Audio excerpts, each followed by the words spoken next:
Today, it's Edwin's Monday evening property rant.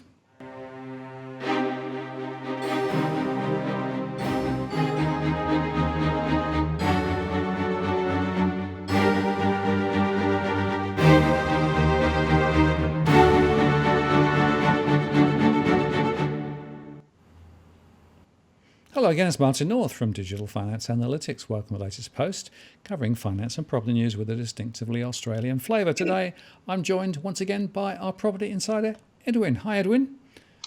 G'day, Martin, and I hope you're ready for these great interplanetary, intergalactic clashes of the planets, the Great Conjunction, as they're calling it.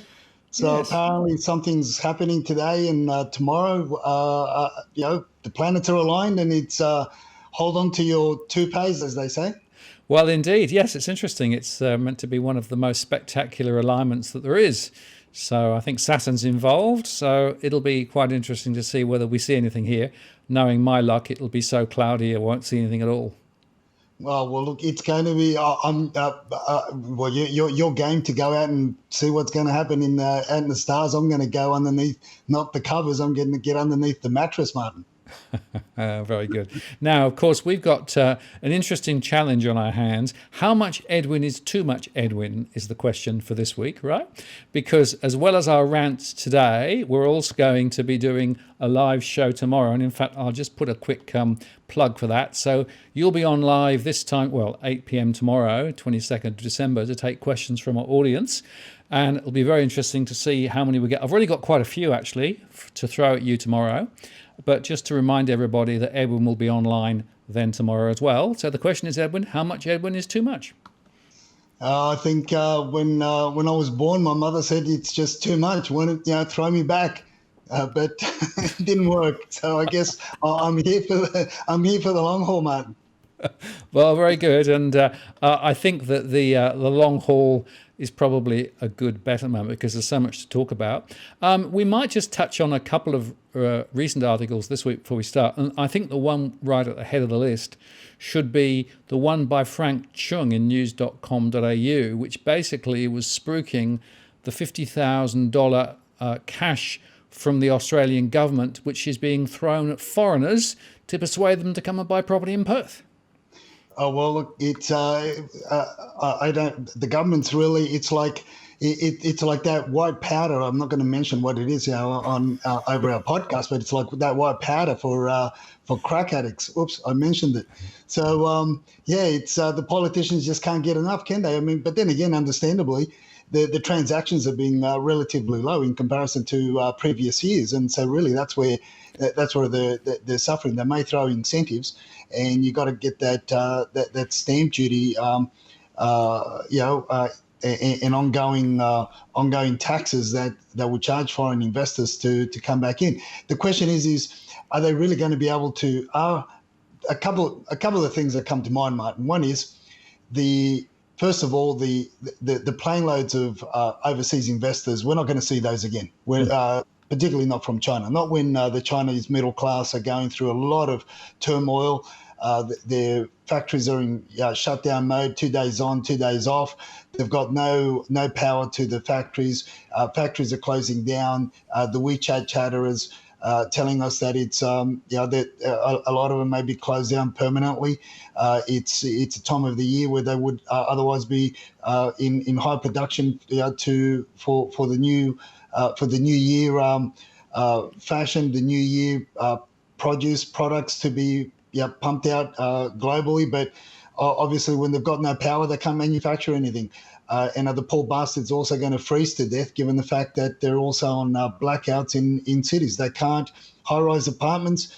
They can't even turn the lifts on. They got to climb up 20, 25 floors to get to their apartment because their electricity is really cut down. So these incentives of $50,000 grants to foreign investors to push out predominantly to the Asian market. I think it's just not going to happen. The ones that are going to come out of China, if anything, Martin, are the top 0.1% that would be extremely highly connected in the government in order to be able to get money out of the country. But do you seriously think that they are going to go to Perth?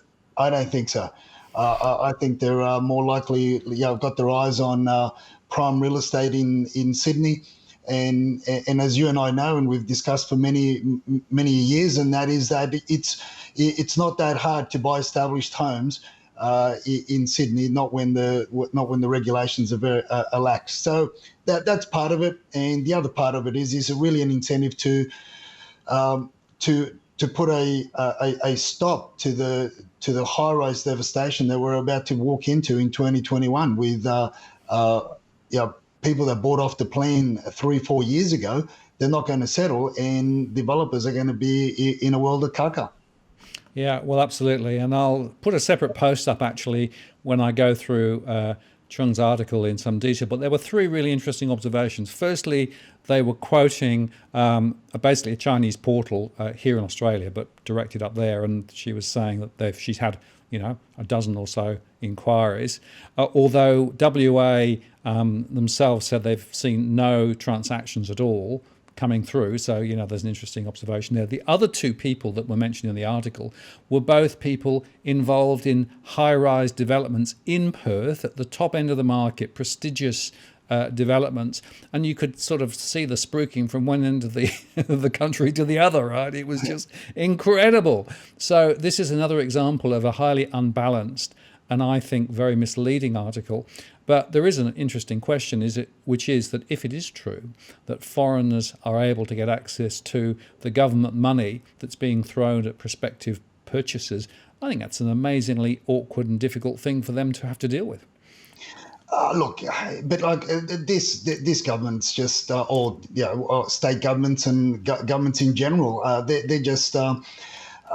It's toxic what goes on, and who knows what type of what they drink in Parliament House really, to come up with these ludicrous proposals when they should be looking after the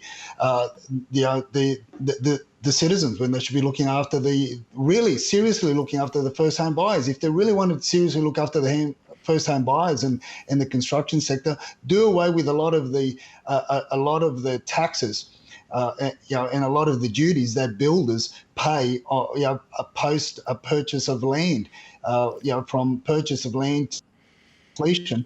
It's about 43 to 47% in duties that the builders pay. So do away with a lot of that red tape. Do away with a lot of that, as opposed to throwing out money, throwing out cash like it was confetti, and out to foreign investors. It would have a much better effect than handing out cash and all sorts of incentives for people to come in, because you and I know exactly where that goes. It goes in the pockets of the vendors.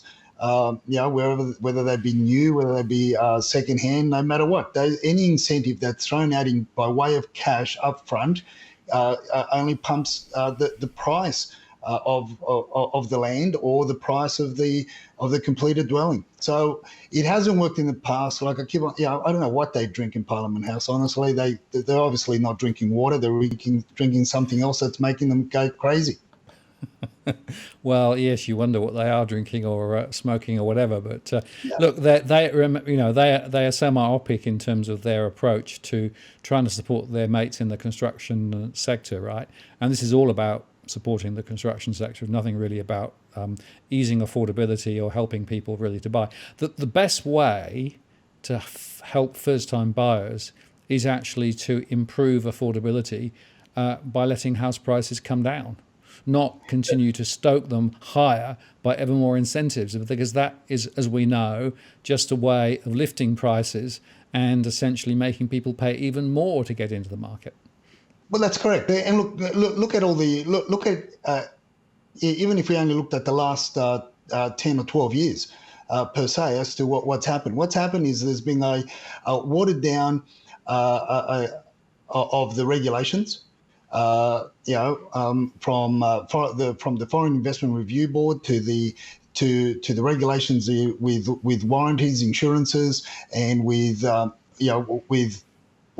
making sure that builders and developers are in for the long haul when it comes to particularly with high-rise development. They watered the construction regs down. They watered down the ability for foreign investors to buy, which really stoked up the market.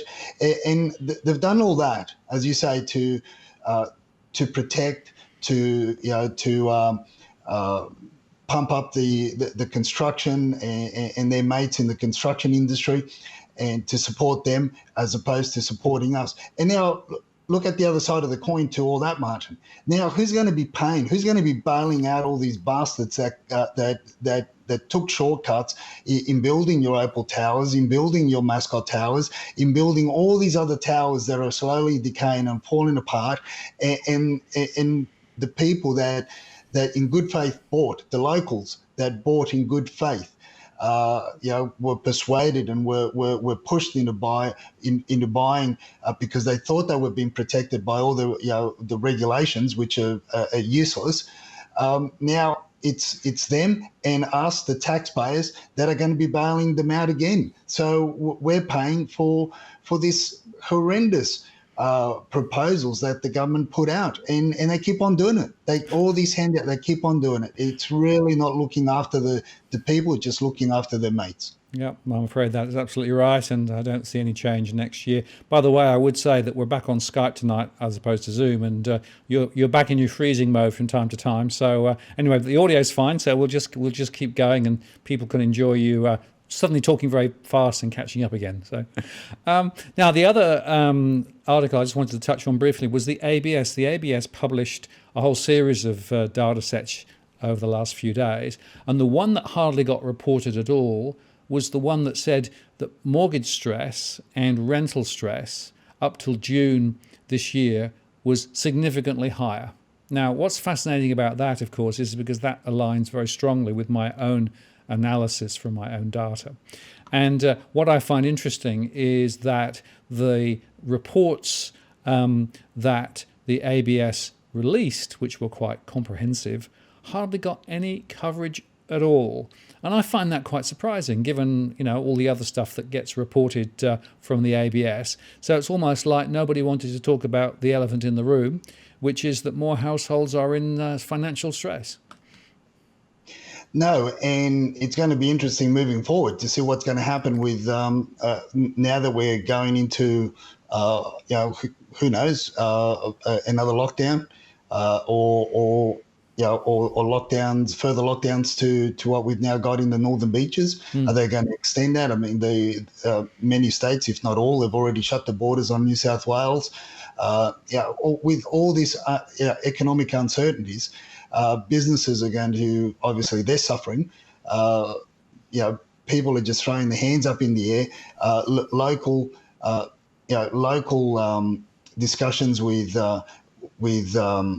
law firms and lawyers that are and accountants, insolvency accountants and law firms.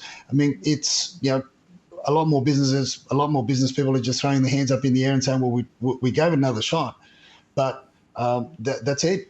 It's it. How many more businesses are going to close down, and how big of a pool is that going to be with regard to mortgages in default? And the mainstream media, Martin, what really makes me sick is the fact that the mainstream media, all the spruikers and pundits, all push through this. Oh yeah, but we don't have any mortgagee sales as yet. Of course we don't. Everybody's on holidays. The banks have got mortgage payers on holidays. Everybody's on holidays. Everybody's on free rent, just about, and that dust is yet to settle. As you and I keep on saying, they've kicked the can further down the road. They're throwing the kitchen sink at it, and now they're sacrificing the firstborn.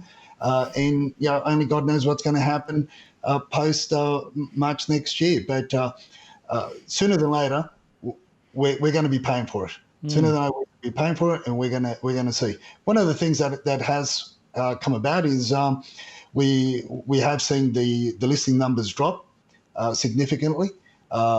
and with regards to overall listing numbers across the Sydney metro area and also the freestanding homes. So it's, to me, just has the feel of an early holiday for a lot of people that have just had enough of 2020 and they just want to sort of, put the feet up. But next year's going to get very, very interesting, Martin.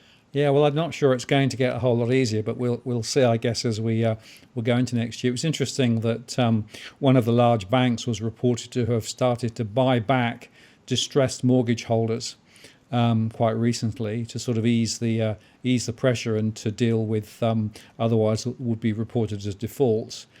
So I think around the edges we're starting to see now steps being taken to try and, frankly, cover up what's really going on. But I think as we see the JobKeeper and JobSeeker wind back over the next few months, and the other impacts all come through. Now, I have to say that with the lockdowns in and around Sydney, if the virus really does come back, in a more significant way, I'm pretty sure that will then be the excuse to kick on the supports for another 3 to 6 months. Everything is suggesting to me that nobody wants to really face up to the truth. They just want to keep the pretend and extend a bit longer and hope it all suddenly magically works itself out. Well, that's right. And look, at the end of the day, I don't think you and I begrudge anybody that wants to buy. If you want to buy, all I'm saying is just do a lot more research than what you're used to doing, because there are a lot more variables that are yet to play out. So you better make sure that you buy right.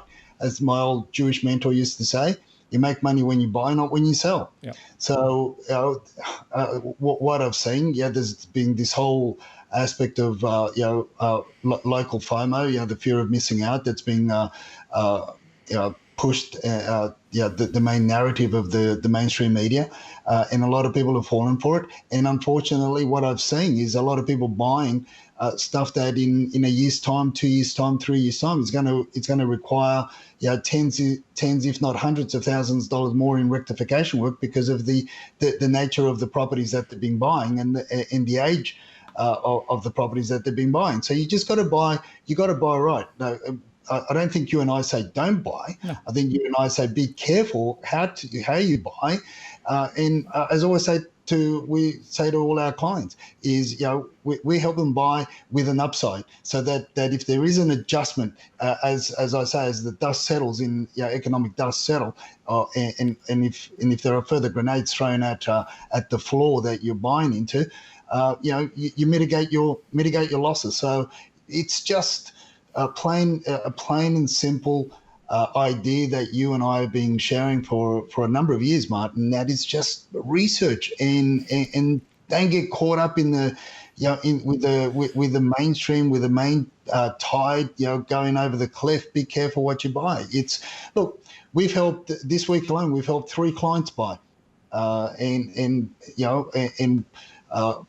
because people are looking to there's that shifting of assets from, as I said before, from the WeChat chatterers. The Asian community are moving their assets from businesses, because they don't see a future in business. They don't see that they could make money out of businesses.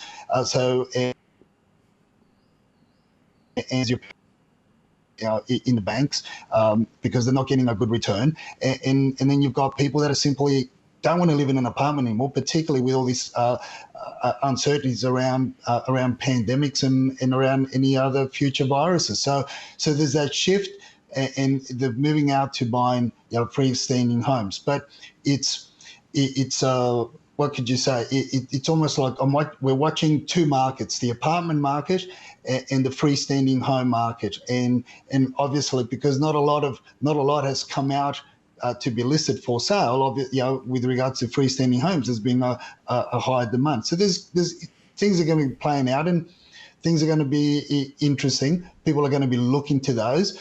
But the high rise, it's going to be very, very interesting to see what the government do with these high rise developments, because I think it's just going to be an absolute catastrophe with so many coming to completion, they have to settle and they won't.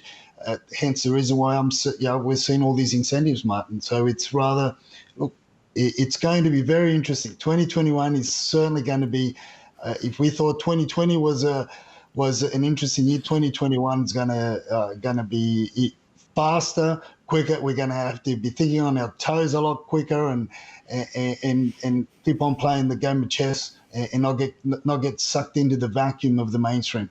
Yeah, well, that's exactly right. And, I keep having to say to people, well, just remember, don't assume that just because prices went up quite strongly earlier in the 2000s and 2010 to 15s, in fact, 2017 for many parts of the country is still the peak of prices.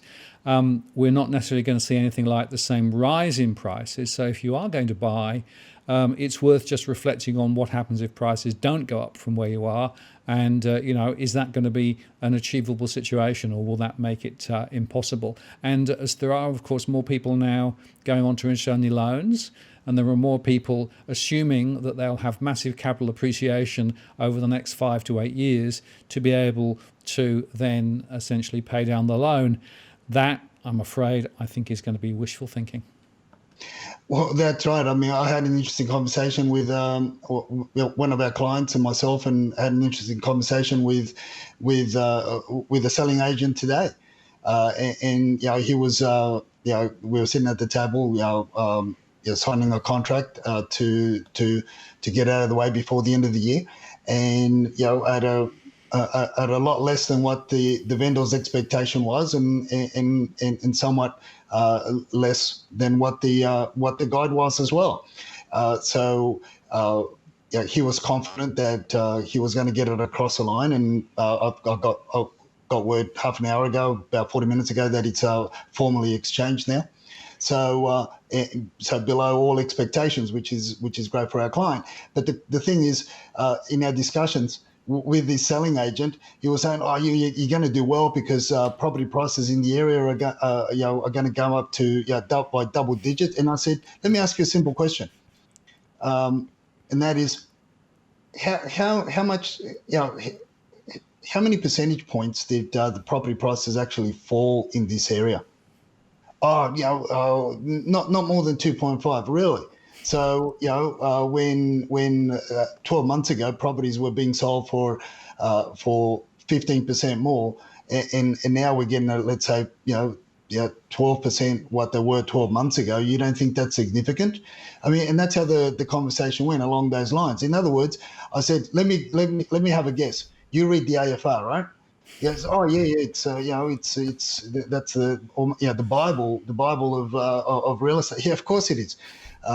Because Christopher Joy wrote, supports the core logic, and that's where they get all the information. So realistically, although the mainstream push, and even Louis Christopher, mentioned the lag in the core logic data. You and I have talked about it for goodness knows how long. And we know, and we will never know.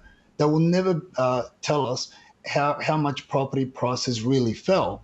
And now they're beating their chest as to the prices going up. Yes, there's been movement, but be upfront and tell us how much they really fell by before you start pushing this narrative that we're going to see double-digit growth next year.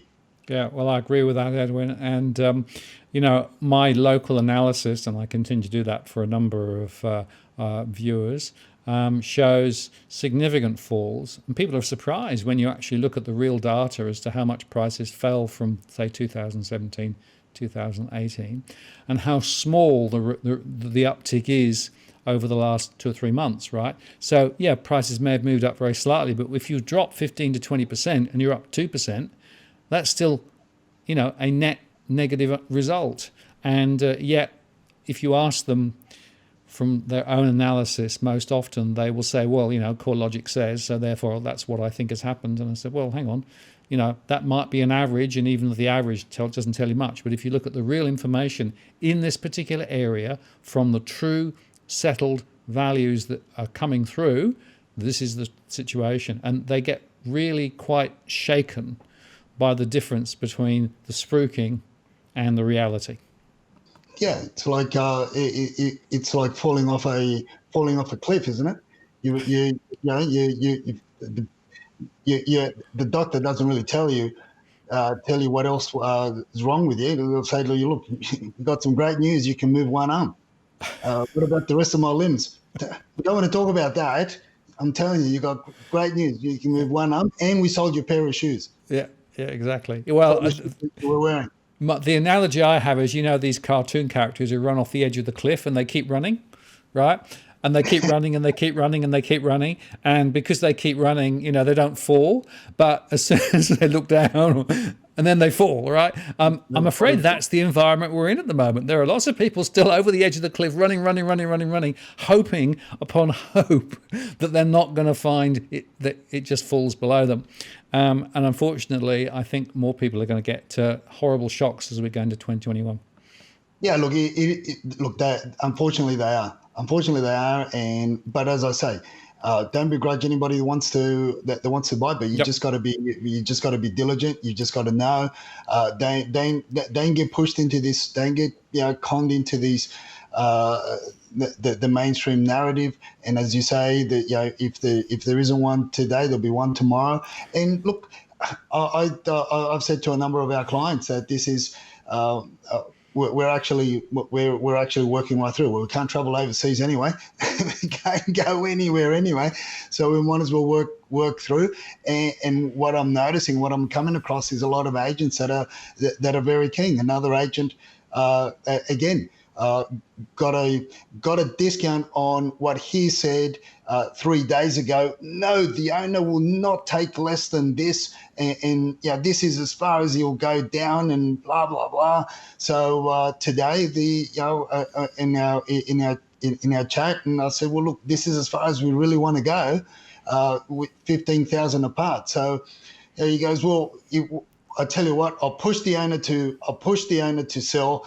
At 15,000 below what we were talking about 2 days ago, if you give me a good review. I said, mate, whatever you want. I'll give you a great review. I don't want to just give you a good review. I'll give you a great review.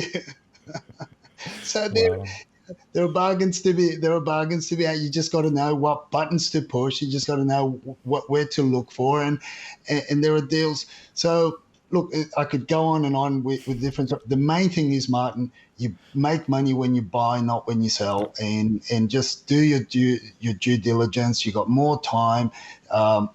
Take a deep breath. If you have to, people have to buy for whatever reason, family reasons, health reasons, relocation reasons, whatever the case may be. Just don't get sucked into, buying the first property you walk into.